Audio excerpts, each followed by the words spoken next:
Oke, bismillahirrahmanirrahim. Assalamualaikum warahmatullahi wabarakatuh. Waalaikumsalam warahmatullahi wabarakatuh. Alhamdulillahirabbil alamin wassalatu wassalamu ala asyrofil anbiya'i wal mursalin amma ba'du. Kaum muslimin muslimah rahimakumullah. Yang terhormat Ustadz kita sore hari ini, Ustadz Bahrun Mubarak. Beliau adalah konsultan sekolah dan juga pimpinan dari Lembaga Sagara. Terima kasih Ustadz atas waktunya, atas perkenannya untuk bersama kita berbagi ilmu kepada kita semua yang ada di ujung selatan di New Zealand ini. Yang saya hormati Pak Ketua UMI, Ustadz Arifai Enrang, kawan-kawan semua dari pengurus UMI, juga jamaah umat Muslim Indonesia di Wellington dan di sekitar Wellington, termasuk Pak Mustana dan sebagainya. Terima kasih telah bergabung di Kultum UMI Wellington sore hari ini. Ini hari yang ke-17 kalau di sini kalau nggak salah ya. Mudah-mudahan barokah. Baik, sebelum kita menerangkan paparan ilmu dari Ustadz, terlebih dahulu kita awali dengan sambutan singkat dari Pak Ketua UMI, dilanjutkan pembacaan ayat suci Al-Quran. Monggo Pak Ketua UMI. Ya, makasih Pak Deh. Assalamualaikum warahmatullahi wabarakatuh. Waalaikumsalam warahmatullahi wabarakatuh. Alhamdulillahirabbil alamin wassalatu wassalamu ala Rasulillah wa ala alihi washabihi ajmain. Amma ba'du. Yang kami hormati Bapak Ustaz Bahrun Mubarak, yang kami hormati Bapak Ibu pengurus UMI, dan yang kami hormati Bapak Ibu jamaah UMI yang ada di Wellington dan dimanapun Anda berada. Pertama-tama saya atas nama pengurus mengucapkan banyak terima kasih kepada Al-Ustaz yang telah bersedia meluangkan waktunya untuk kita semua di sini. Sama-sama. Terima kasih kepada Pak Debudi sebagai pembina, salah satu Dewan Pembina UMI yang telah memfasilitasi acara kita sehingga dapat berjalan dengan baik. Dan terima kasih yang tak terhingga juga kepada para jemaah yang tetap setia bersama kita setiap sore menjelang buka puasa. Ya, mudah-mudahan apa yang kita lakukan ini mendapatkan ridho Allah Subhanahu wa taala. Amin, amin. Ya, kembali saya ingin mengingatkan satu pengumuman dari UMI yang kemungkinan akan diposting hari ini di WhatsApp ataupun di Facebook UMI, itu mengenai pembayaran zakat. Jadi UMI akan memfasilitasi dan menerima pembayaran zakat dari Bapak Ibu yang akan kita salurkan ke panti asuhan yang ada di Indonesia ataupun rumah yatim. Ya. Saya kira demikian dari saya. Terima kasih.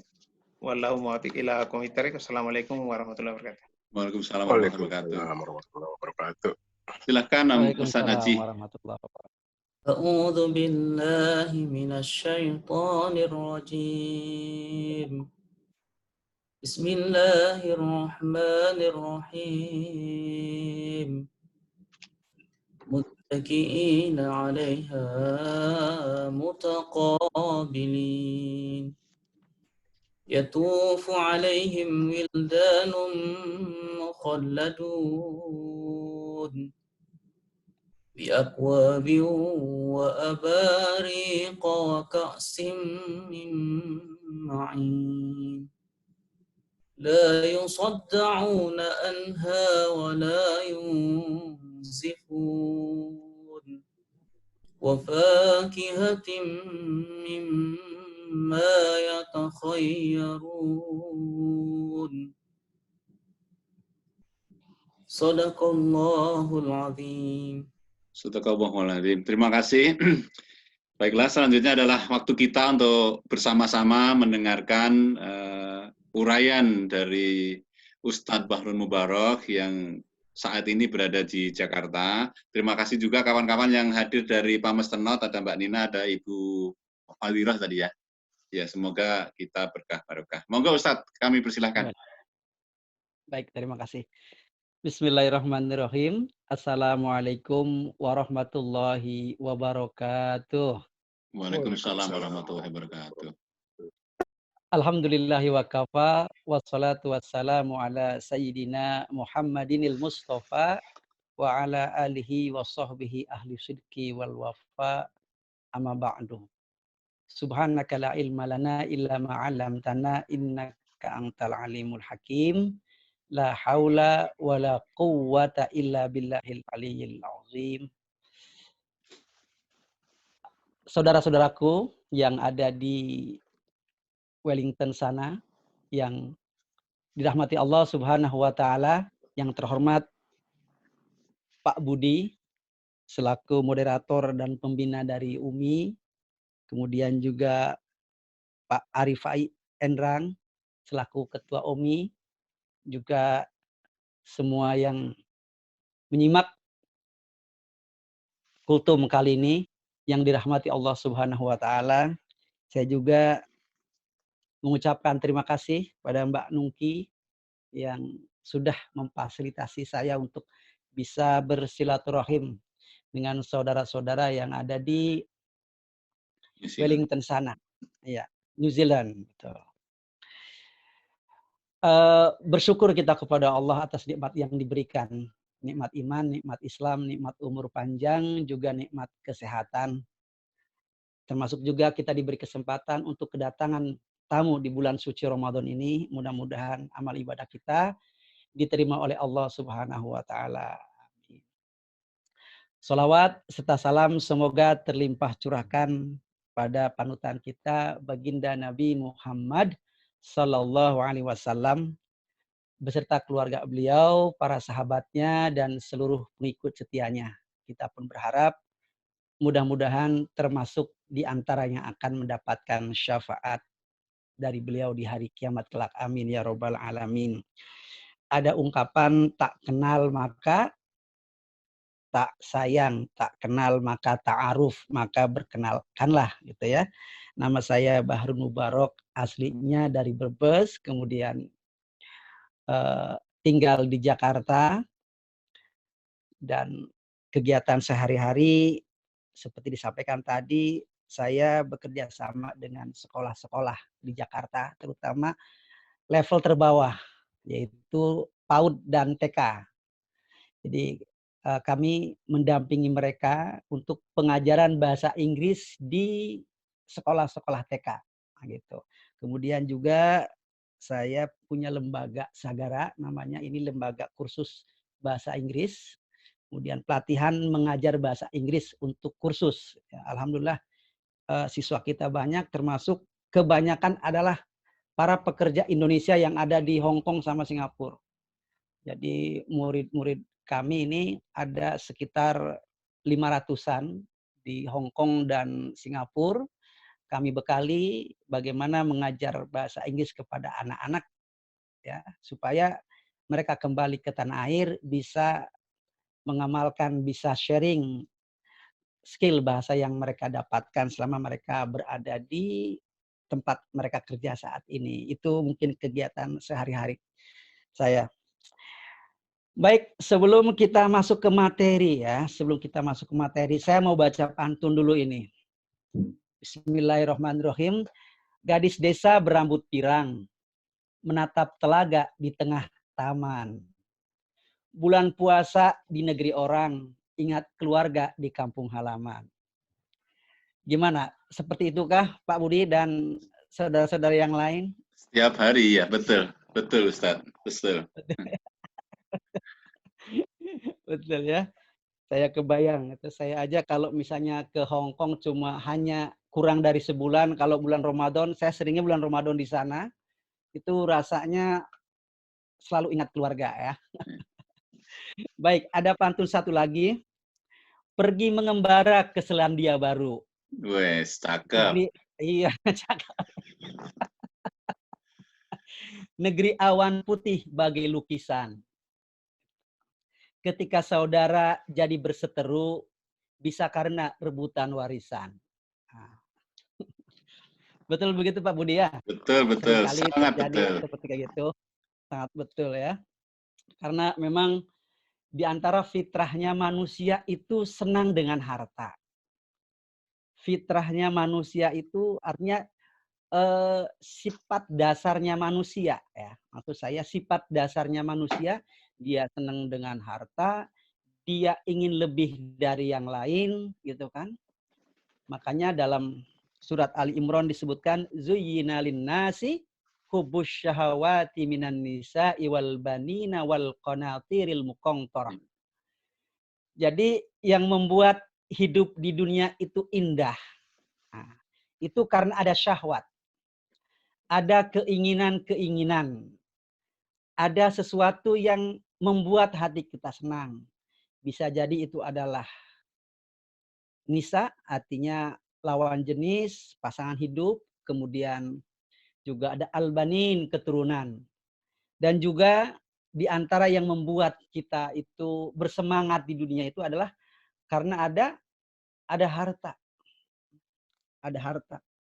Itu yang membuat kita, seandainya kita tidak punya panduan agama, kita bisa berpotensi untuk menzolimi orang lain. Karena ada aturan agama lah, kemudian kita berusaha untuk hidup sesuai dengan aturan-aturan yang ditentukan oleh Allah. Tanpa aturan agama, potensi keserakahan pada diri kita akan membuat kita berbuat zolim. Zolim bukan hanya kepada orang lain, bisa jadi juga zolim kepada keluarga sendiri. Itu karena jika hidup kita tidak dipandu oleh agama. Oleh karena itu, pada kesempatan kali ini, saya ingin sharing apa yang didapatkan dulu. Ini kalau di bangku kuliah, ini 3 semester Pak Budi. 3 semester ini. Jadi pembahasan tentang ilmu waris ini 3 semester di Fakultas Syariah. Kita ini hanya sekitar 1 jam. Itu pun dipotong dengan perkenalan kita. Nah, makanya karena ini materinya serius, saya akan berusaha untuk tidak terlalu serius. Saya ingin bawa ringan saja, setidaknya kita punya sedikit dasar-dasar. Jadi kalau kita kemudian membaca lebih detail lagi tentang ilmu waris, setidaknya kita punya pengetahuan dasar tentang ilmu waris ini. Baik, mungkin beberapa saat, sekitar kurang dari setengah jam atau setengah jam, saya akan sharing tentang sedikit teori-teori tentang ilmu waris. Setelah itu kita akan coba kasusnya seperti apa, dan mungkin nanti dilanjutkan dengan tanya jawab supaya tidak supaya sesuai dengan topik kita. Saya sambil membaca materi. Itu bisa ditampilkan di situ nggak Pak Budi? Kebetulan saya share lewat Share screen bisa, share screen. Atau mungkin teman-teman bisa langsung ke HP-nya masing-masing juga nggak apa-apa. Kalau bisanya bisa dipasang di screen. Kalau dari karena belum saya download ke laptop, saya belum bisa share screen. Kalau Ustadz pakai laptop mungkin bisa gitu. langsung share screen. Iya. Baik, saya baca dari kebetulan materinya saya bawa juga. Ya. Baik, di sini ada beberapa hal, diantaranya ada tentang dasar hukum, sebab-sebab pewarisan, dan lain-lain. Dasar hukumnya di sini sudah tertulis, ada di surat An-Nisa ayat 8 ya. Kemudian juga ada ayat 11, kemudian ada ayat 12. Nah, di ayat 11 dan 12 itu rinci tentang pembagian-pembagiannya. Dan kemudian di ayat yang ke-13 dan ke-14, di ayat ke-13 itu isinya tentang janji Allah buat mereka yang mau menegakkan ketetapan-ketetapannya. Tilka hududullahi, itu adalah ketetapan-ketetapan Allah. Dalam Al-Quran disebutkan, setelah menyebutkan bagian-bagian daripada ahli waris, dilanjutkan dengan ayat yang ke-13, tilka hududullah, itu adalah ketetapan-ketetapan Allah. Wa may yuti'illaha wa rasulahu yudkhilhu jannatin tajri min tahtihal anharu khalidina fiha. Jadi dijanjikan oleh Allah, barang siapa yang mau mengikuti ketetapan-ketetapan Allah, yaitu berupa tadi aturan waris tersebut, Allah akan memasukkannya ke dalam surga yang mengalir di bawahnya sungai-sungai. Khalidina fiha, mereka kekal di dalamnya. Jadi ini tidak main-main. Ilmu yang kata Rasulullah ini yunsa nanti akan dilupakan. Wa awwalu syai'in yunza'u min ummati. Kata Rasulullah, ilmu waris ini adalah ilmu yang nanti akan dilupakan manusia. Dan akan menjadi hal pertama yang dicabut dari umatku. Jadi bisa jadi mungkin banyak sekali aturan-aturan waris yang membentur adat istiadat dan sebagainya atau kebudayaan yang berlaku di masyarakat muslim, kemudian lambat laun nanti banyak orang yang akan meninggalkan ilmu waris ini. Oleh karena itu, mudah-mudahan ini adalah upaya kita untuk tetap menghidupkan ilmu yang jika diamalkan sesuai janji Allah tadi akan membuat kita masuk surganya Allah dan diancam oleh Allah, wa may ya'sillaha wa rasulahu yata'adda hududahu. Barang siapa yang durhaka kepada Allah, tidak mau ikut aturan yang sudah ditetapkan dan Rasulnya, dia melampaui batas ketetapan-ketetapannya, yudkhilhu naron khalidan fiha. Allah akan memasukkannya ke dalam neraka, kekal di dalamnya. Walahu adzabun muhin, dan baginya ada siksa yang menghinakan. Jadi soal waris mewaris ini ternyata tidak main-main. Kita sering menganggap enteng. Baik itu dasar hukum dari ilmu waris ya. Adapun sebab-sebab pewarisan, asbabul irsi. Sebab-sebab pewarisan itu ada 3. Yang pertama nasab atau korobah, pertalian darah. Baik jalur ke atas, ada ayah, ada ibu, ada kakek ke atas. Kemudian kalau ke bawah namanya far'ul waris, ada anak, ada cucu. Atau al-hawashi yang ke pinggir, ada saudara, ada paman. Nah itu adalah jalur-jalur kekerabatan, ya, nasab. Kemudian bisa juga sebab pewarisan karena pernikahan.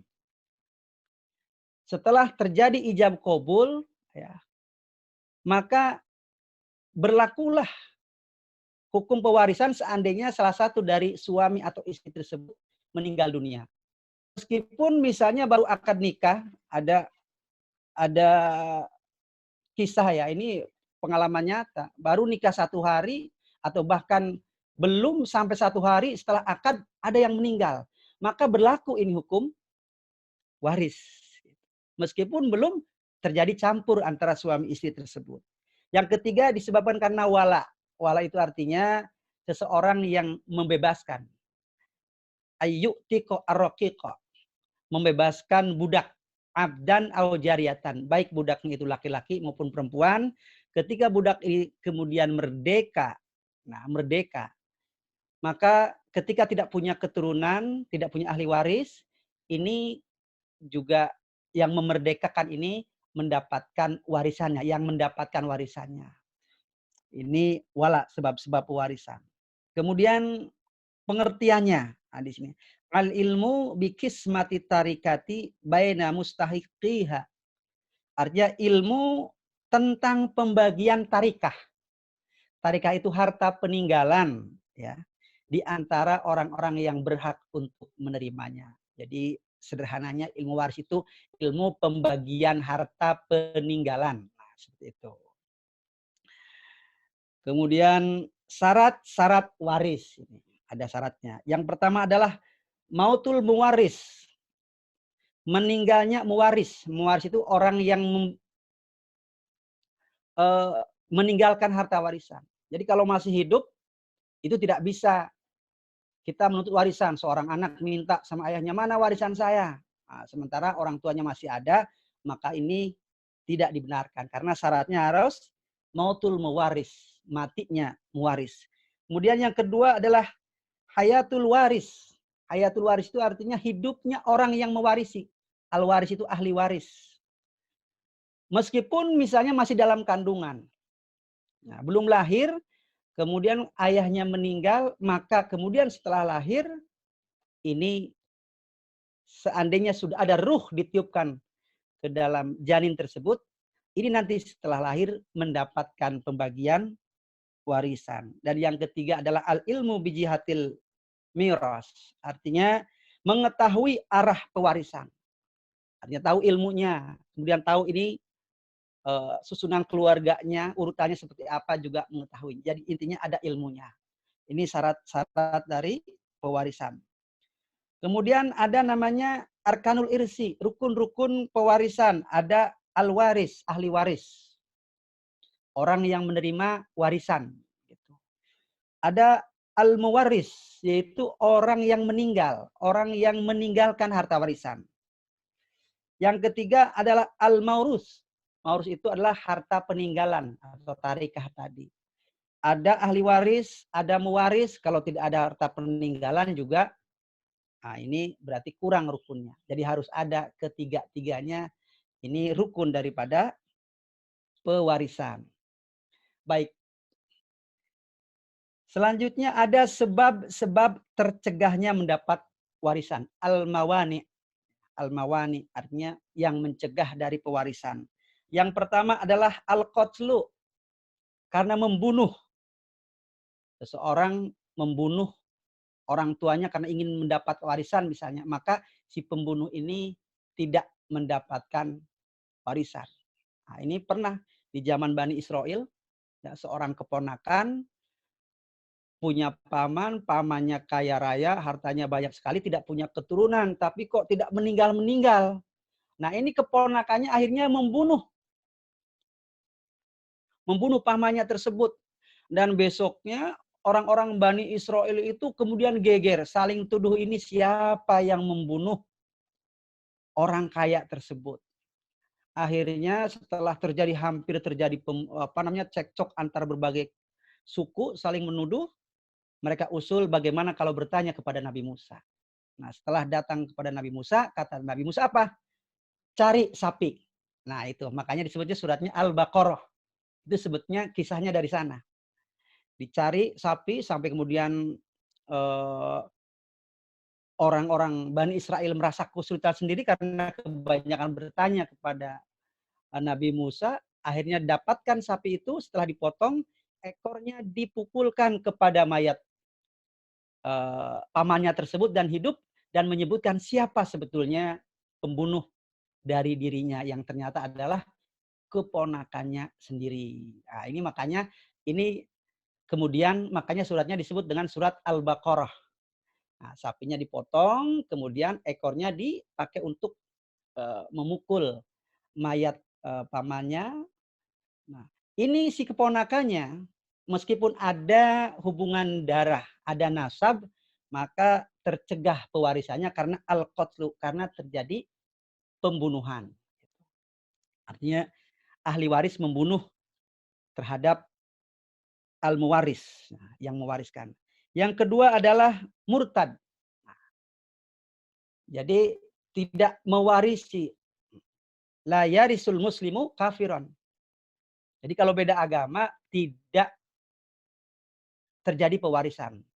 Menjadi penghalang. Dan yang ketiga adalah perbudakan. Seorang budak, maka karena dirinya adalah penuh milik majikannya, dia ketika meninggal tidak bisa mewariskan, tidak bisa juga mendapat warisan kalau dia misalnya ada kerabatnya yang meninggal. Nah, itu terkait dengan sebab-sebab tercegahnya mendapat warisan ada 3. Baik, kemudian ada hal-hal yang harus ditunaikan sebelum pembagian warisan. Sini ada pengurusan jenazah. Ya, ini biayanya diambil dari harta orang yang meninggal tersebut. Utang piutang. Nah, utang piutang harus diselesaikan dulu utangnya. Kemudian yang ketiga adalah wasiat. Nah, setelah ditunaikan ini semua, baru pembagian warisan itu baru bisa dilaksanakan. Jadi kalau misalnya mayatnya belum dikuburkan, belum selesai ya dikebumikan, maka ini tidak bisa dibagi. Harus ditunaikan dulu ini semuanya yang ketiga ini. Kemudian ada istilah namanya hijab, ya, hijab. Orang yang hijab itu artinya penghalangan. Hajib orang yang menghalangi, mahjub orang yang terhalangi. Jadi ada namanya hijab hirman, ada hijab nukson. Hirman itu artinya apa?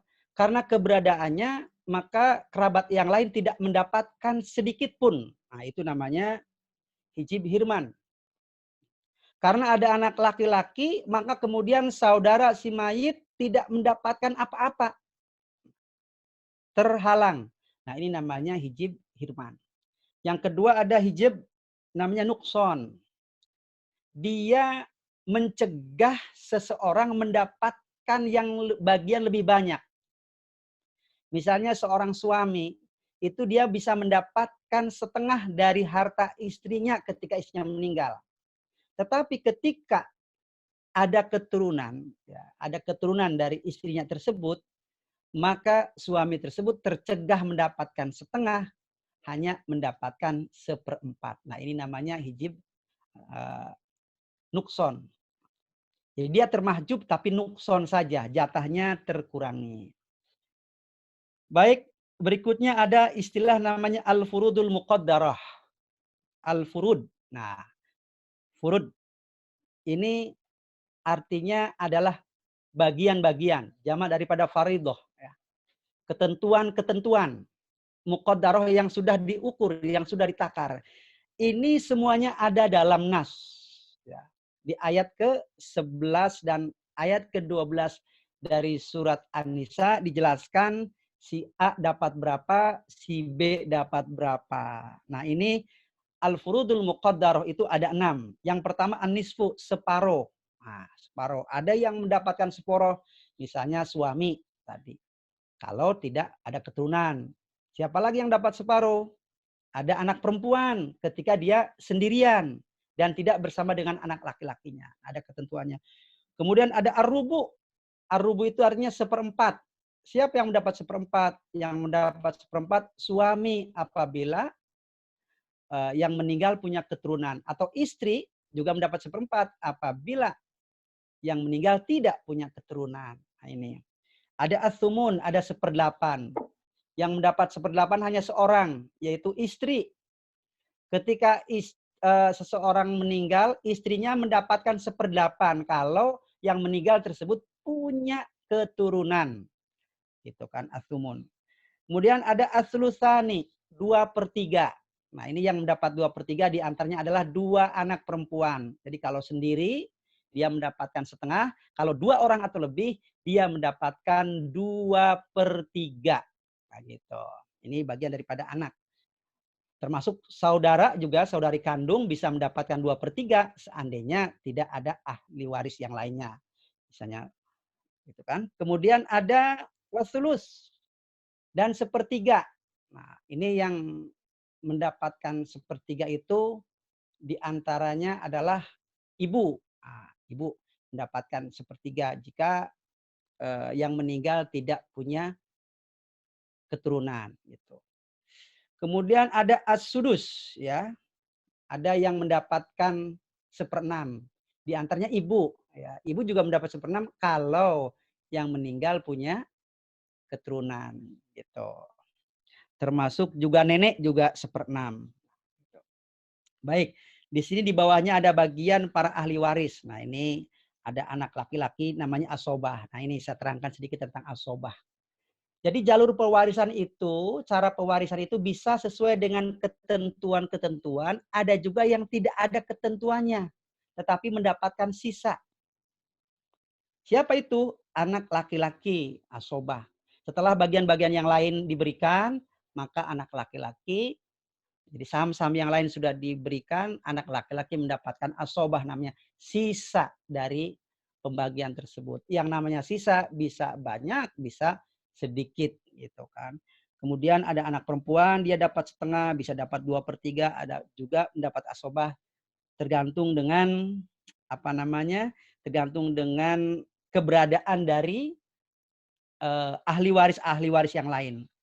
Jadi ada suami di sini bisa mendapatkan setengah, bisa juga mendapatkan 1/4. Setengah kalau yang meninggal tidak punya keturunan. 1/4 kalau yang meninggal punya keturunan. Dan berikutnya terus sampai ke bawah. Ini panjang ada bagian-bagiannya.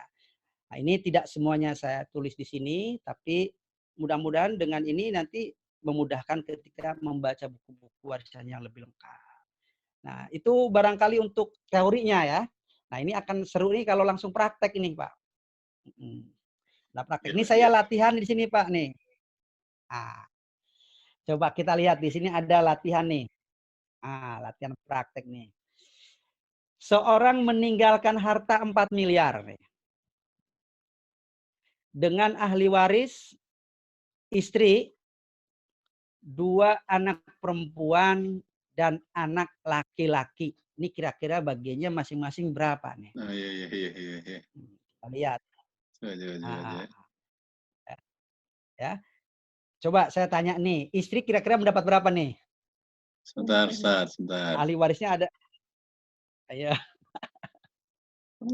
Tunggu ini lihat dulu. Yang bisa jawab silahkan loh, ini silakan buka ininya, buka audinya. Ya, istrinya dapat berapa nih dengan harta 4 miliar ini? Ada istri, 2 anak sama 1 anak laki-laki. Kalau enggak salah berarti dapat 1/8 ya. 1/8. Karena apa? Karena punya anak, punya keturunan. Keturunan yang meninggalnya. Untung benar nih jawabnya. Hebat, wah Pak Budi udah bisa tuh ya. Siap bagi-bagi. Kemudian 2 anak perempuan. Iya. 2 anak perempuan. 2 anak perempuan itu dia bisa mendapat 2/3, tetapi karena ada anak laki-laki, dia gabung sama anak laki-laki. Namanya, jadi asobah bil ghair namanya. Bagaimana cara menghitungnya? Kalau begitu, istrinya kasih dulu itu 1/8 dari 4 miliar ya. 1/8 dari 4 miliar. Berapa tuh? Kalau 1/8 dari 4 miliar berarti 500.000 ya? Iya, sekitar itu. Ya, itu kasihkan ke istri, sisanya dibagi antara anak laki-laki dengan anak perempuan dengan ketentuan lidzakari mithlu hadzil unsayaini. Artinya apa? Bagi laki-laki sama dengan bagian 2 anak perempuan. Gitu. Jadi setelah diambil tadi 1/8, sisanya untuk anak yang laki-laki mendapatkan 2 bagian dari anak perempuan. Jadi kalau di sini ada 2 anak perempuan dan 1 anak laki-laki, ini sama dengan ada 4 bagian. Ya, karena yang anak laki-laki mendapatkan 2. Dari sisanya dibagi ya, bagi 2 Ustaz ya. Setelah dikurangi 1/8, dibagi 2, iya. Dibagi 2, yang sebelahnya dikasih yang laki, yang 2-nya dibagi 2 untuk yang perempuan. Tepat sekali. Tepat sekali seperti itu. Dan ini ada catatan penting ini. Wah, udah bisa langsung nih ya. Ada catatan penting. Kalau ada anak laki-laki, itu jalur ke samping al-hawashi itu terhijab semuanya. Saudara kandung termahjub, saudara ayah semua termahjub, paman semuanya termahjub kalau yang ke kiri itu, yang ke samping itu. Jadi seorang anak laki-laki itu begitu kuat sekali menghalangi ahli waris yang ke samping. Seperti itu. Baik, ini ada latihan kedua. Setelah latihan kedua nanti tanya jawab. Iya, betul. Okay. Yang kedua, ini sekarang. Seorang meninggalkan harta 6 miliar. Dengan ahli waris suami, 2 anak perempuan, dan ayah. Nah, di sini sudah ada jawabannya. Saya lupa menghapusnya ini. Baik, kita pelajari. Suami, baik, saya tanya dulu. Kenapa di sini suami mendapat setengah? Di sini 1/4. Oh, maaf, kenapa suami 1/4? Ya. Kenapa suami mendapat 1/4? Karena istri punya 2 anak. Karena punya keturunan. Keturunan, gitu. Ya. Kalau tidak punya keturunan, dia mendapatkan 2/3. 1/2. 1/2. 1/2. Setengah berarti 1/2 kalau tidak ya setengah. Iya, setengah, betul. Kemudian di sini ada 2 anak perempuan. Bagiannya ada 2/3. Kalau 2 orang 2/3. Kalau 1 orang setengah. Kalau Setengah. bersama dengan anak laki-laki nanti dia asobah. Ya, anak Kalau dia laki-laki. sendiri 2 anak perempuan dia mendapat setengah. Kalau 2 orang dia mendapat 2/3. Kalau bersama dengan saudara laki-lakinya, dengan anak laki-lakinya dari yang meninggal.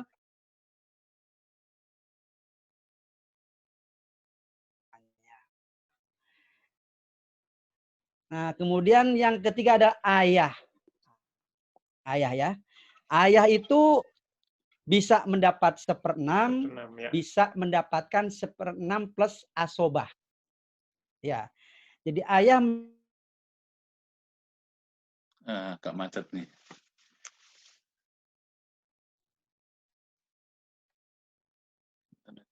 ya, Yang pakai dulu. 1/6 karena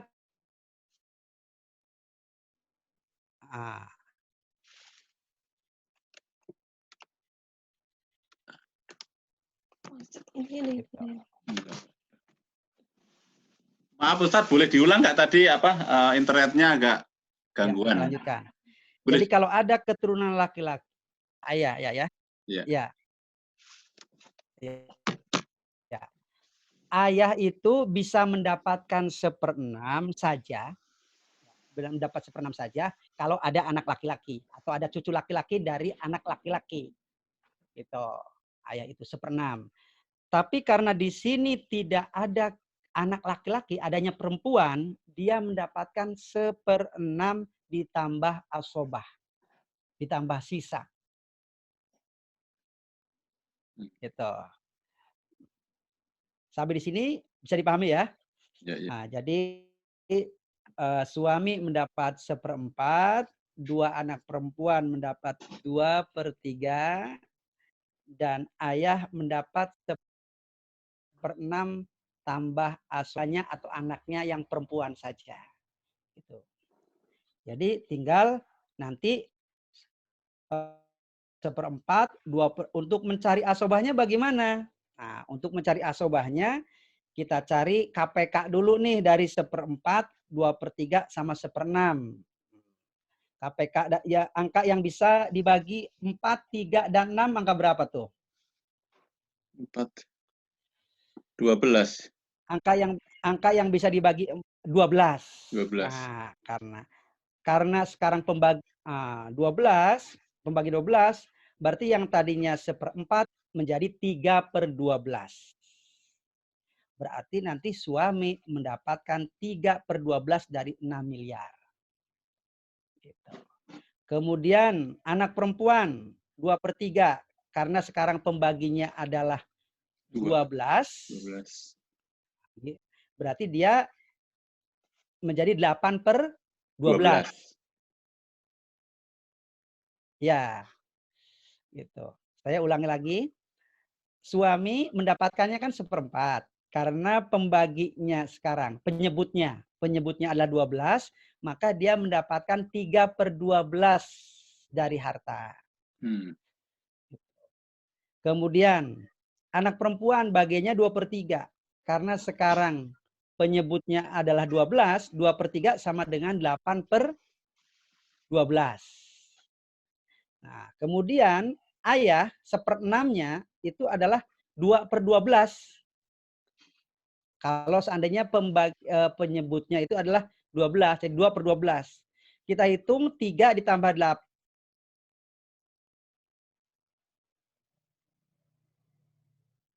Ya, 3 ditambah 8. Berapa itu? 3 ditambah 8 adalah 11 ya? 11. 3 tambah 8, 11. Iya. Ditambah 2, 13 ya? 13. Nah, 13. Padahal tadi penyebutnya adalah 12. 12. Berarti bagaimana? Berarti sekarang penyebutnya jadi baru sekarang. 13. Jadi jangan nanti hartanya jangan dibagi, jangan 12 tapi dibagi 13. Namanya asal masalah baru ini. 13. Seperti itu cara penghitungannya. Gimana? Ada yang ditanyakan kira-kira? Wes, ruwet nih. Ustaz, boleh nanya Ustaz? Iya, silakan. Ini alhamdulillah, terima kasih atas ilmunya nih Ustaz. Sekiranya ada nggak Ustaz, kalau ini kan memang ribet juga nih otak saya, hitung-hitung, apakah ada ulama sekarang yang membuat aplikasi terkait waris ini, mungkin kayak ada input, terus ada keluarannya gitu. Oh, input ada keluarannya. Aplikasi, jadi aplikasi yang sudah memasukkan semua rumus ini. Iya. Terima kasih, pertanyaan yang bagus sekali. Ada aplikasi, saya belum download itu, tapi ada aplikasinya, itu yang membuat orang Indonesia juga. Nah, itu bisa tinggal masukkan, bisa tinggal dimasukkan, nanti keluar semua. Yang penting kita tahu persis kedudukannya dari yang meninggal tadi, tinggal masukkan saja. Hanya saja nanti di sini ada yang beda nanti. Sedikit mungkin saya akan sharing nih. Yang dari aplikasi ini dia kita rujukannya adalah kitab-kitab klasik kebanyakan. Jadi kitab-kitab ulama yang dahulu. Nah, sementara sekarang itu ada hasil kesepakatan kontemporer yang terkumpul dalam namanya KHI, Kompilasi Hukum Islam. Nah, ini ada contoh nih. Misalnya, kalau kita ngerujuknya ke kitab-kitab yang ditulis oleh ulama-ulama dulu, ya tentu rujukannya adalah Al-Quran dan hadis, gitu kan? Al-Quran dan hadis. Seorang cucu itu terhalang oleh anak laki-laki.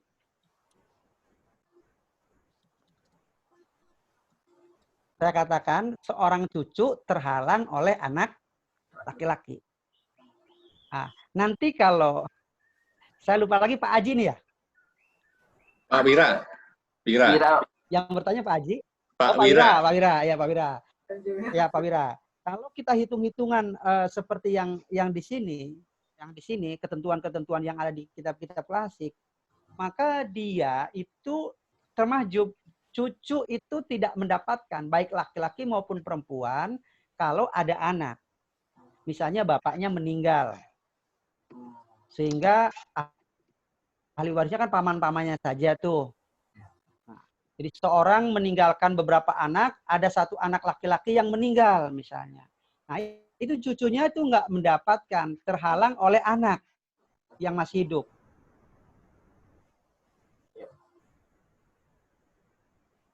Merujuk kepada kompilasi hukum Islam, tentu kompilasi hukum Islam juga rujukannya adalah Al-Quran, hadis, nah, gitu kan, juga ijma ulama.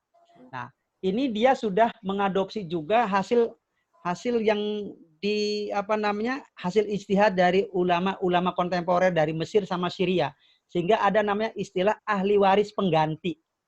Nah, gitu.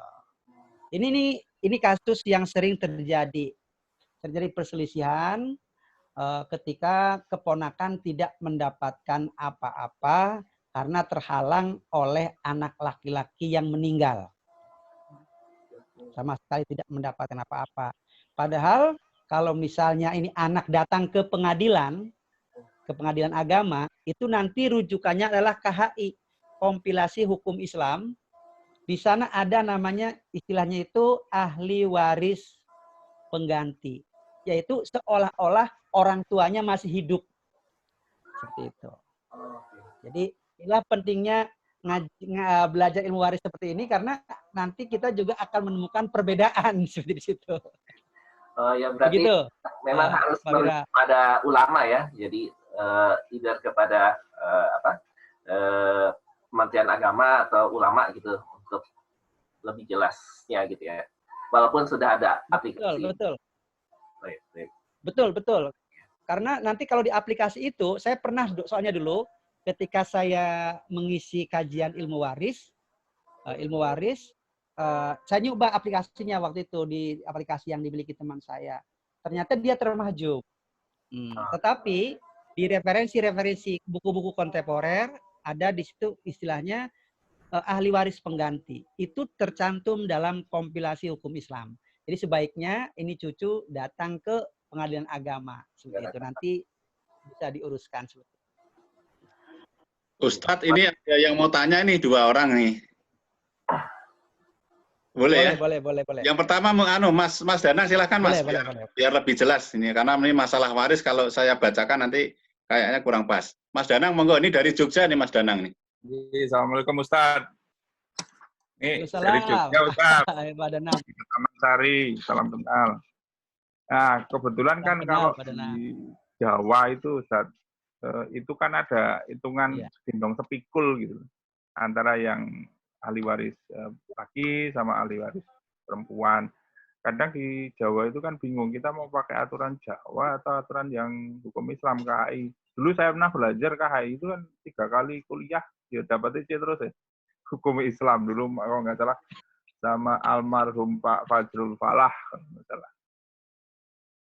Oh, Itu iya, aja iya. Ustaz, terima kasih. Assalamualaikum warahmatullahi wabarakatuh. Iya. Mau dilanjut pertanyaan gua apa satu-satu Iya. dijawab Ustadz? Satu-satu dulu saya jawab. Oke, monggo. Ah, jadi tadi kalau nasnya kan sudah jelas dalam Al-Quran. Lidzakari mislu hazil unsayaini. Itu ada dalam ayat 11 surat An-Nisa. Jadi untuk laki-laki sama dengan 2 bagian anak perempuan. Nah, kemarin juga ada yang tanya sama saya. Kalau di Padang malah sebaliknya katanya. Yang perempuan mendapatkan lebih banyak. Kalau di Jawa itu tadi laki-laki dengan perempuan inginnya sama, semua di Padang perempuan lebih ini lagi ya, lebih banyak lagi dibandingkan dengan anak laki-laki. Nah, begini, dalam warisan itu tetap seperti janji Allah itu bahwa tilka hududullah, itu adalah ketentuan-ketentuan Allah. Artinya walau gimana pun ini perlu ada edukasi bahwa ketentuan-ketentuan Allah ini harus ditegakkan dulu. Adapun kemudian nanti ada kebijaksanaan misalnya. Jadi tetap harus disampaikan dulu. Anda mendapatkan 2 bagian, Anda mendapatkan 1 bagian. Nah, dan itu nanti kalau misalnya itu disepakati, artinya yang lain juga setuju, ikhlas untuk memberikan sama rata, yang penting sudah dibagikan secara Islam, maka itu diperkenankan. Tetapi tetap dibagi dulu Anda mendapatkan sini, karena bisa jadi nanti ada ahli waris yang tidak setuju. Jadi kalau ada ahli waris yang tidak setuju, maka ini tidak bisa dilaksanakan. Itu apabila kasusnya seperti itu. Di syaratnya bisa seperti itu kalau semua yang lain juga setuju dan sudah ditegakkan dulu hududullahnya, ketetapan-ketetapan Allahnya. Gitu. Seperti itu jawaban yang bisa saya berikan. Ya, terima kasih Ustadz. Ini Mas Ivan mungkin bisa langsung aja ya Mas Ivan. Yang Mas Ivan dulu. Mas Ivan, silakan Mas Ivan. Ya, Assalamualaikum Ustadz. Waalaikumsalam Mas Ivan. Ini pertanyaannya. Kalau misalkan ada pembagian warisan, tapi berdasarkan surat waris, perhitungannya tidak sesuai dengan aturan yang ada, itu bagaimana? Ya. Misalkan surat waris itu maksudnya wasiat? Ya, atau gimana? Surat wasiatnya bertuliskan tidak sesuai dengan aturan yang sudah ada, itu bagaimana? Oh iya, mengikuti aturannya gitu. Iya. Itu berarti masuk ke bab wasiat, ya, ke bab wasiat. Jadi wasiat itu memberikan sesuatu secara lisan atau tulisan waktu masih hidup, tetapi diberikannya setelah meninggal. Itu namanya wasiat. Kalau hibah diserahkan, disampaikan dan diserahkannya itu ketika masih hidup. Nah, kalau wasiat itu diberikannya atau secara lisan baik tertulis selagi hidup, tetapi hartanya diberikan setelah meninggal. Nah, kalau waris itu setelah betul-betul meninggal. Nah, Sekarang wasiat ada ketentuannya. Di antara ketentuannya adalah la wasiyata liwarisin. Tidak boleh berwasiat kepada ahli waris. Artinya misalnya gini. Ini diberikan kepada anak yang nomor 3 jumlahnya lebih banyak dari yang lainnya misalnya. Itu namanya berarti berwasiat kepada ahli waris.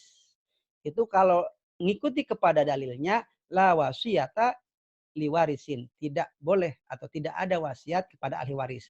Adapun kalau wasiatnya kepada di luar ahli waris, maka harus itu dipenuhi. Nah, dan itu pun tidak boleh dari sepertiga. Sepertiga itu udah paling banyak. Nah, sekarang terkait dengan nas tadi, dalil tadi, para ulama kemudian banyak yang membolehkan wasiat kepada ahli waris ketika misalnya ketika ahli waris yang lain itu menyetujuinya gitu. Jadi tetap hukum awalnya adalah tidak ada wasiat untuk ahli waris. Jadi harus diselesaikan dulu secara ini. Namun kemudian karena mungkin dulu ini ada keinginan dari orang tua yang ingin kita ya setidaknya menghormati orang tua kita, asal itu disepakati oleh yang lain itu bisa misalnya ditambahkan misalnya ke anak yang nomor berapa, dan itu harus berdasarkan kesepakatan daripada para ahli waris. Seperti itu Pak jawaban yang bisa saya berikan. Ya, terima kasih Ustadz. Ini ada lagi, silakan Mbak Madalena. Mbak Lena silakan, karena ada pertanyaannya ada 2, jadi mungkin langsung aja. Ya. Mbak Lena. Oh, sakit tenggorokan. Oke, saya bacain kalau gitu. Saya bacakan Pak Ustadz ya, ini melalui chat saja. Ya. Yang pertama adalah siapakah atau organisasi apa yang bisa membantu hukum ahli waris dalam Islam? Yang pertama. Yang kedua, dua saudara saya sudah menjadi mu'alaf sebelum meninggal. Ternyata seluruh hartanya dikuasai oleh kakak saya yang non-muslim. Sedangkan sebelum meninggal, mereka berpesan pada saya untuk membantu orang-orang yang tidak mampu jika mereka meninggal. Bagaimana solusinya, Ustadz? Ya, terima kasih. Ini dari Mbak Lena. Ya, saya ke yang pertama dulu ya. Yang pertama dulu. Nanti gimana nih kalau ada kesulitan seperti ini? Ketika yang meninggal itu adalah Muslim, maka dia datanglah ke pengadilan agama. Nanti mereka yang ngurus itu nanti urusannya di pengadilan agama ada. Itu yang pertama ya. Jadi intinya datang ke pengadilan agama. Yang kedua sekarang. Yang kedua, 2 saudara mu'alaf. Ini jadi semuanya ada saudara berapa ini? 2 saudara mu'alaf. Kemudian berarti ada juga saudara yang saudaranya totalnya ada 11. 11 saudara. Orang tua yang meninggalnya agamanya? Yang meninggal apa Mbak Lena nih? Pertanyaannya, orang tua agamanya apa Mbak Lena?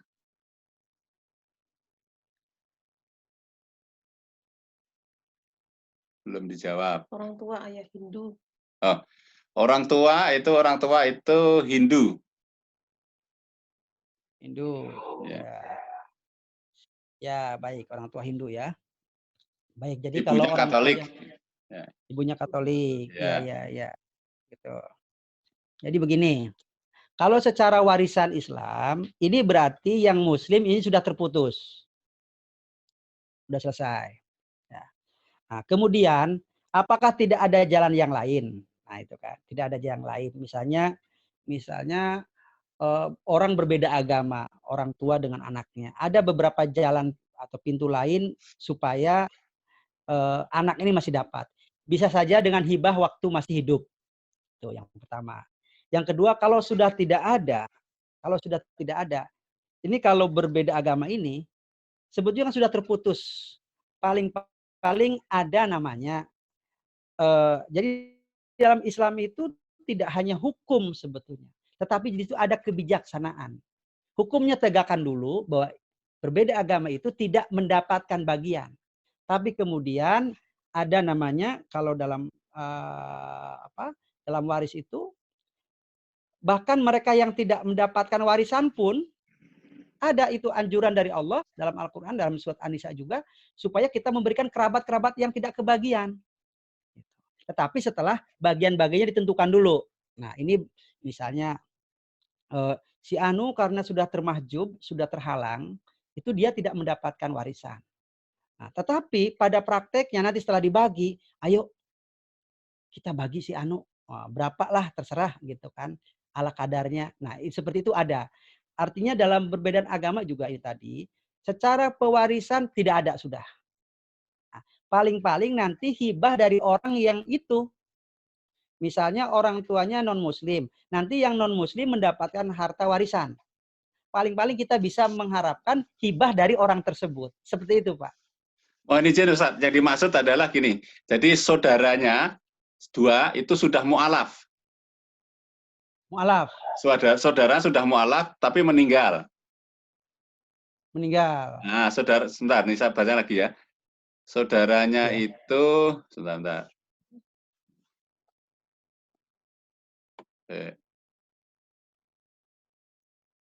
Mana nih? Jadi dua saudaranya tadi sudah mu'alaf sebelum meninggal. Nah, tapi Ya, hartanya. Meninggalnya duluan mana dulu? Meninggalnya duluan siapa dulu nih? Dua-duanya saudaranya sudah dulu atau yang meninggal orang tua atau yang mu'alaf ini? Ya, yang mu'alaf yang meninggal. Oh, yang mu'alaf meninggal bukan ya, orang tuanya gini, bukan ya? Jadi yang dimaksud saudara ini. Yang mu'alaf ini dua-duanya meninggal, terus hartanya yang sudah meninggal tadi itu dikuasai oleh saudaranya yang bukan mu'alaf gitu. Oh iya, paham sekarang, Masya Allah, maaf tadi salah menangkap saya. Sekarang paham, Pak. Baik. Terus itu nggak tahu, yang ditanyakan adalah bagaimana solusinya. Karena ya, betul. sebelum meninggal itu yang mu'alaf tadi sudah berpesan kepada saudaranya ya untuk dibagikan ke orang-orang yang tidak mampu sebelum itu. Oh iya, baik. Ya, begitu. Ya. Baik. Supaya dibagikan kepada orang-orang tidak mampu, berarti itu namanya wasiat. Itu bisa ditunaikan tidak boleh lebih dari 1/3. Udah keluarkan dulu 1/3 selesai. Itu kan paling banyak 1/3 tuh. Nah, kemudian sisanya yang 2/3 ahli warisnya adalah sebetulnya yang sesama muslim itu. Yang non-muslim, yang beragama lain, dia tidak mendapatkan harta warisan.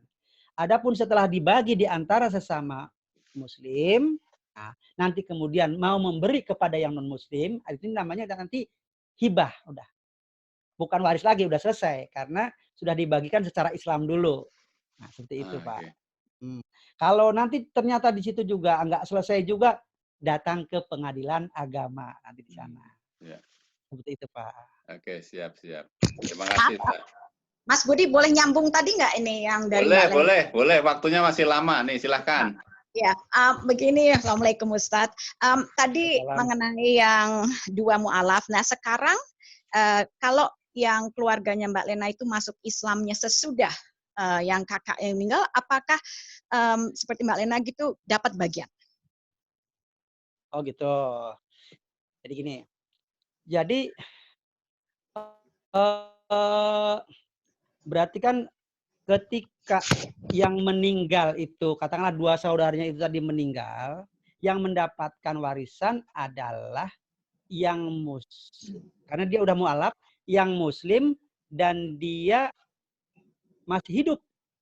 Nah, jadi masuk Islamnya ketika saudaranya meninggal, dia udah masuk Islam. Nah, seperti itu maksud saya. Jadi kalau dua-duanya. Jadi kalau belum. Ya, Mbak. Silakan Mbak Nili. Enggak, bukan. Karena kebetulan saya punya teman juga kasusnya mirip seperti itu. Gimana, Bu? Iya, jadi dia juga bingung karena dia jadi mu'alafnya sesudah ya kebetulan juga 2 orang meninggal Iya. jadi sesudahnya. Nah, dia penasaran gimana gitu loh. Terus Oh, ya. ini gimana? Terus juga dia punya jadi keluarga kakaknya tuh udah dianggap jadi anaknya juga gitu loh. Jadi ya serba salah gitu. Tapi ibu dari anak-anak ini masih bukan Muslim. Iya, iya, iya. Jadi secara hukum Islam, kalau masuk Islamnya belakangan, setelah meninggal itu yang Muslim, sudah dia mu'alaf duluan, udah masuk Islam dan meninggal, kita kemudian baru masuk Islam kemudian. Nah, ini tidak berlaku. Yang berlaku adalah yang masuk Islam sebelum meninggalnya mu'alaf tadi. Iya. Oh ya, oke. Iya, iya. Itu kalau ketentuan hukum Islam. Iya. Oke, silakan yang lain yang mau tanya, silakan. Ini masalah rumit nih kalau warisan ini. Iya, Boleh tanya, Pak Budi? Siapa ini? Oh, Mbak Nana, ayo silakan Mbak Nana. Waalaikumsalam Ustadz. Ini memang hitungannya ribet ya kayaknya ya urusan warisan. Nah, tapi yang pertanyaan saya, belum lagi kalau bentuk warisannya tidak dalam bentuk uang saja atau dalam proses pencairan aset lama. Nah, bagaimana supaya dalam prakteknya pada akhirnya tidak menyalahi aturan Islam walaupun misalkan orang tua sama adik-beradik juga tidak ada masalah, mau pembagiannya disamakan, misalkan udah diikhlaskan ya dari masing-masing semua ikhlas. Itu tapi bagaimana supaya tidak mengaburkan yang aturan asli dari Islamnya tadi, jangan sampai nanti walaupun ikhlas ternyata nanti kita sudah meninggal diusut lagi gitu warisannya tidak betul nih pembagiannya. Nah, bagaimana caranya supaya apapun yang terjadi dalam perhitungan warisan itu jika ada selip-selip sedikit bisa baik gitu. Iya, betul. Baik, terima kasih. Pertanyaannya bagus sekali. Jadi Rasulullah bersabda, al-hiku al-fara'idho bi ahliha. Artinya ketika seseorang meninggal maka serahkanlah faraidnya, ketentuan-ketentuannya, warisan-warisannya kepada ahli waris. Artinya mestinya memang begitu meninggal sudah utang piutang sudah diselesaikan, wasiat juga sudah, dan biaya pemakaman juga sudah dihitung semua, maka harus disegerakan pembagian warisan. Itu hukum asalnya seperti itu. Namun pada prakteknya ternyata seringkali tidak semudah itu. Karena hartanya bisa mungkin dalam bentuk tanah, dalam bentuk rumah gitu kan, atau benda-benda yang lain. Nah, ini artinya apa? Harus ada upaya untuk mensegerakan. Nah itu. Jangan sampai karena ini berbentuk rumah, tanah, ya kita tenang-tenang aja. Harta itu hakikatnya adalah milik Allah. Begitu seseorang sudah meninggal, maka serahkan kepada Allah untuk mengaturnya dengan aturan waris ini. Artinya segera dibagikan. Kalau misalnya belum laku rumahnya dan sebagainya, memang harus diupayakan untuk terus dengan sungguh-sungguh mengupayakan supaya ini mudah dibaginya. Karena kalau bentuknya rumah juga agak susah juga dibaginya. Jadi harus cepat-cepat diuruskan. Dan ketentuannya dari awal sudah diberitahu. Artinya begini, aset-asetnya belum katakanlah untuk memudahkan belum dijual. Nah, tapi harus di awal sudah dikasih tahu bahwa si A mendapatkan sekian bagiannya, si B mendapatkan sekian bagiannya. Dan setelah itu kita juga berupaya untuk segera bisa menunaikannya. Gitu. Seperti itu jawabannya, Bu. Oke, terima kasih. Yang lain, silakan. Saya, Pak. Siapa lagi? Ya. Adi, Pak. Oh, Adi, ayo. Ya, Pak Adi. Ya, Pak Adi. Menindaklanjuti tadi yang pertanyaan terakhir, misalnya kan kita tidak bisa menaksir untuk jumlah harta gono gini yang dimiliki oleh orang tua. Terus misalnya ada punya lahan, ada dalam bentuk uang. Dan sementara itu tidak bisa menaksir berapa masing-masing untuk total semuanya. Belum lagi misalnya kalau yang saya tanyakan, misalnya di antara semua harta itu ada yang masih sengketa itu, Ustaz. misalnya Sengketa. sengketa dengan orang lain atau dalam proses hukum. Ya. Nah, untuk di antara keluarga itu misalnya ada satu orang anak yang sementara mengurus hal tersebut, sementara anak yang lain kan sudah mendapatkan harta bagiannya sudah dibagi, yang sisa harta lainnya. Untuk yang harta guna gini yang masih bersengketa itu gimana statusnya, Ustadz? Iya. Terima kasih. Terima kasih. Baik. Ya, kalau masih bersengketa artinya di situ masih ada utang piutang di sana gitu kan. Artinya ada sangkut paut istilahnya. Itu harus dituntaskan dulu itu. Nah, kemudian kalau sudah sangkut pautnya itu udah ada tuntas, baru harta yang ada sangkut pautnya itu bisa dibagikan. Jadi intinya memang harus diselesaikan dulu karena syarat untuk dibagikan itu diantaranya adalah tadi yang harus dituntaskan adalah masalah sangkut paut harta peninggalan tersebut atau sangkut paut yang terkait dengan orang meninggal tersebut. Gitu.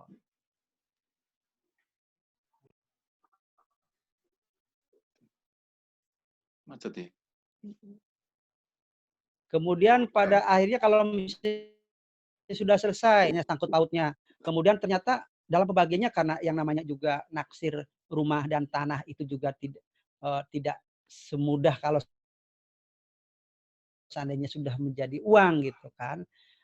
Setelah kita upayakan semaksimal mungkin untuk berusaha untuk menaksir sedekat-dekatnya, maka di sana tentu keikhlasan masing-masing daripada ahli waris itu juga yang dibutuhkan gitu, sehingga pembagian waris itu nanti kemudian akan menjadi sah gitu. Gimana, Adi? Terima kasih Pak. Satu lagi boleh Pak? Ya boleh. Terkait misalnya gini Pak, Ustadz, misalnya harta gono gini terkait orang tua yang ternyata tidak dirawat oleh anak-anaknya, dan dirawat oleh orang lain. Apakah itu gimana ya Ustadz ya untuk pembagian harta gono gininya Ustadz? Harta gono gini itu maksudnya itu harta hasil usaha bareng orang tua, ibu dan bapak berarti ya? Ya, tapi dalam hal ini orang tuanya tidak dirawat oleh anaknya sendiri, tapi dirawat oleh orang lain. Apakah orang lain yang merawat tersebut masuk dalam ahli waris atau hanya dikembalikan ke anak-anaknya saja? Oh ya, baik.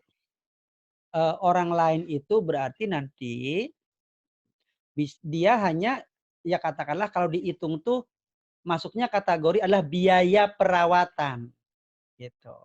Jadi ketika dia ini diurus oleh orang lain, di luar oleh keluarganya, kemudian si ahli waris bersepakat di mana nih untuk biaya perawatan orang tua kita ditaksir sekian, diberikanlah kepada orang tersebut. Nah, seandainya orang tersebut pun misalnya yang merawat tadi misalnya udah kami mah tidak ini kok saya tidak ingin dibayar misalnya. Saya tidak ingin dibayar waktu merawat dia gitu kan. Gimana ini? Itu bisa setelah pembagian warisan itu perlu kita kerohiman kita. Nah, gitu kan. Kebijaksanaan kita untuk memberikan. Jadi dalam pembagian warisan itu memang hukumnya itu seluruh ahli waris mendapat bagian, tetapi dianjurkan dalam agama kalau bisa, kalau dalam bahasa kita sehari, yang mendengar, kerabat yang mendengar gitu kan, orang yang dekat dengan meninggal, kalau bisa kita sisihkanlah. Tidak ada aturan ininya, ketentuannya berapa, tetapi itu seikhlasnya dari para ahli waris tersebut. Seperti itu, Pak. Terima kasih, Ustadz. Terima kasih. Ya, sama-sama. Ini buka, siapa ini? Tunggu sebentar. Ini siapa ini? Haji, Pak Budi. Oh, Mas Haji. Sebentar ya, sebelum Mas Haji ya. Kita buka kan jam 17.24 ya, kalau nggak salah hari ini ya. Berarti satu pertanyaan saja cukup ya setelah ini. Silakan Mas Haji. Terima kasih Pak Budi. Gini, kalau peninggalan orang tua itu bukan dalam bentuk uang, misalnya dalam bentuk harta sawah misalnya. Misalnya hartanya itu 2 hektar. Nah,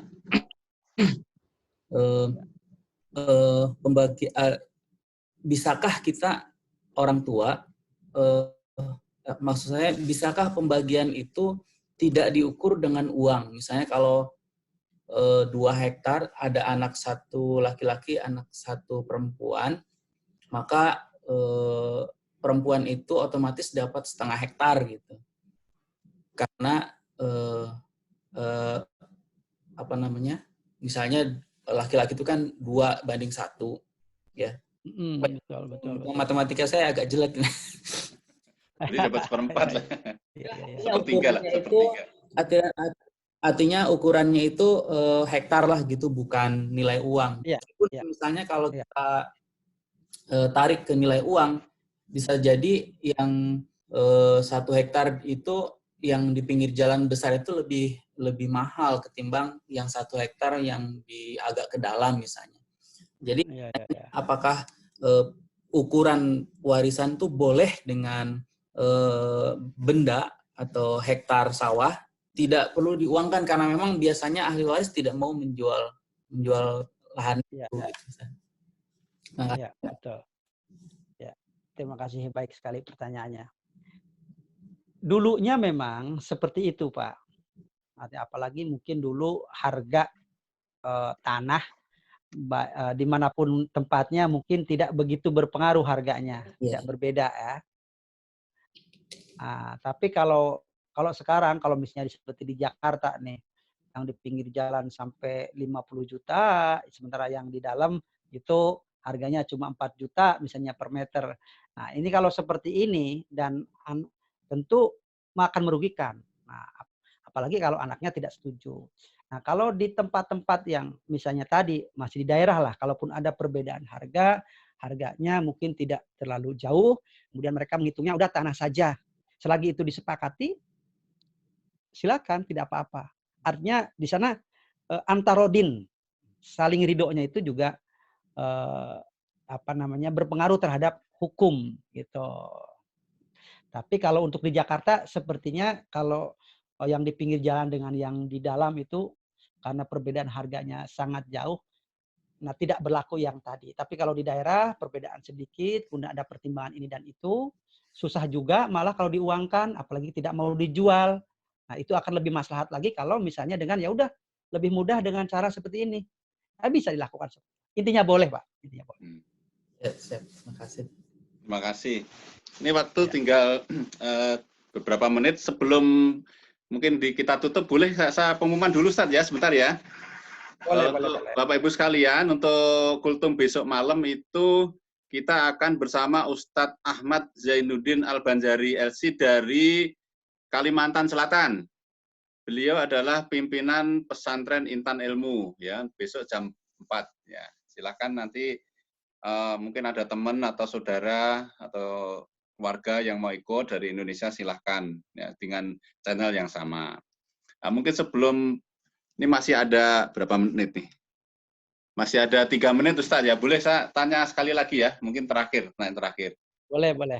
Apabila ahli waris, karena ahli warisnya kebetulan sudah mampu semua, dan mereka tidak mau membagi warisan yang ada, terus lantas warisan itu disedekahkan atau diserahkan ke masjid atau apa, bagaimana Ustaz? Ya, baik. Jadi intinya ahli waris itu harus tadi al-hiku al-faroidho bi ahliha. Yang namanya harta waris itu harus diberikan kepada ahli warisnya. Artinya itu harus tuntas dulu. Harus tuntas dulu, ini si Anu mendapatkan sekian buat sekian. Nah kalau sudah menjadi hak milik gitu, dan kita juga mampu, itu terserah mau diapapun. Mau diapakan pun tidak apa-apa. Kalau sudah, berarti sudah hak milik kita. Bukan milik orang tua lagi. Kalau sudah dibagikan, sudah mendapatkan ini dan itu, semuanya sudah dibagikan sesuai dengan ketentuan. Nah itu mau diapakan pun terserah kita. Intinya seperti itu, Pak. Ya, terima kasih. Tapi harus dibagi dulu. Siap. Baik Ustadz, sebenarnya saya tahu masih ada banyak pertanyaan. Kalau misalnya nanti ada pertanyaan, boleh nggak saya forward ke Ustadz gitu, ke WA Ustadz? Boleh. Nah, baik. Boleh. Kebetulan gini, Pak. Saya itu sekarang banyak pertanyaan-pertanyaan yang masuk WA saya, itu saya videokan, saya YouTube-kan. Kemudian kasus-kasusnya itu nanti bisa saya jawab lewat YouTube, Pak. Oh, baik, siap. Baik, nanti Jadi kalau nanti kalau ada yang bertanya silakan kita seperti itu. Jadi siapapun boleh bertanya ke WA saya. Nanti setelah itu saya biasanya saya bikinkan videonya, saya posting di YouTube, nanti boleh menyimak seperti itu, Pak. Oke, siap, Ustaz. Baik, Ustaz, karena waktunya juga sudah mau buka, mungkin saya mohon satu permohonan dari Ustaz untuk memimpin doa penutup, mungkin Ustaz, karena doa Ustaz adalah manjur. Masya Allah. Terima kasih sekali lagi sebelum doa atas waktu dan kesempatan yang telah diberikan oleh Ustadz untuk memberikan ilmu kepada kita semua. Insya Allah ini sangat bermanfaat bagi kita umat Muslim Indonesia yang ada di Wellington atau New Zealand khususnya. Terima kasih Ustadz. Monggo doa Ustadz. Ya, baik. Rasulullah bersabda, innal lisaimi dakwatan la turad, ya, inda fitrihi. Jadi bagi orang yang berpuasa itu ada doa yang tidak la turad, tidak akan ditolak oleh Allah ketika menjelang berbuka. Oleh karena itu kita berdoa kepada Allah, mudah-mudahan Allah meridhoi segala yang kita lakukan, Allah mengampuni segala dosa kita, Amin. Allah menerima amal ibadah puasa. Taqabbal sholatana wa siyamana. Ya Allah, terimalah sholat kami, siyamana juga puasa kami, wa qiyamana dan sholat malam kami, ya Allah, wa ruku'ana wa sujudana, ya Allah, terimalah juga qiraatana, bacaan Al-Quran kami, ya Allah. Wa tamim taksirona, ya Allah, mudah-mudahan Engkau sempurnakan kekurangan-kekurangan dari ibadah yang kami lakukan. Amin. Ya Allah, ya Rabbana, untuk anak-anak kami, Rabbana hablana min azwajina wa dzurriyyatina qurrata a'yun waj'alna lil muttaqina imama. Ya Allah, anugerahkanlah kepada kami keturunan dan pasangan hidup qurrata a'yun yang menjadi penyejuk hati kami, ya Allah. Waj'alna lil muttaqina imama, dan jadikanlah kami pemimpin bagi orang-orang yang bertakwa.